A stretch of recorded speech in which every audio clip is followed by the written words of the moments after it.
High, Sunday mini ভ্লগে আপনাদেরকে স্বাগত জানাই। সকাল সকাল রেডি হয়ে আমি যাচ্ছিলাম স্টেশন। আজ আমি যাচ্ছি আমার মামা বাড়ি। আর এখানে ট্রেন অলরেডি পৌঁছে গেছে। আর আমার মামার বাড়ি হলো লামডিংয়ে। তো ওই মোটামুটি ৩ ঘন্টা জার্নি করার পর আমরা লামডিং স্টেশন পৌঁছে গেছিলাম। আর স্টেশনে এই পুচকেটা আর এই আমার মামার ছেলে এসেছিল আমাদেরকে রিসিভ করতে।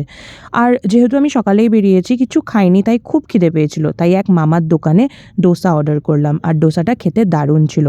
বাড়ি এসে চান ফান করে স্কিন কেয়ার করছিলাম। তো যেহেতু ট্রেন জার্নি করেছি না, খুবই ডার্টি আর আনইজি ফিল হচ্ছিল, তাই চান করে নিলাম। আর চান করার পরে লাঞ্চ করছিলাম। লাঞ্চে ছিল এই মাছের কালিয়া, তারপরে একটা লাউয়ের ডাঁটা ফাটা দিয়ে একটা লাবড়া তরকারি ছিল, আর কিছু শাকও ছিল। তো এই দিয়েই লাঞ্চটাকে আজকে আমি কমপ্লিট করলাম। আর বিকেলের দিকে না আমি বিয়ে বাড়িতে এসেছিলাম। আমার এক মামার মেয়ের বিয়ে ছিল, তাই ওদের কিছু গঙ্গা স্নান আর অধিবাস বলে নিয়ম থাকে, সেগুলোই এনজয় করছিলাম। ভ্লগটা ভালো লাগলে লাইক, শেয়ার, সাবস্ক্রাইব করবেন।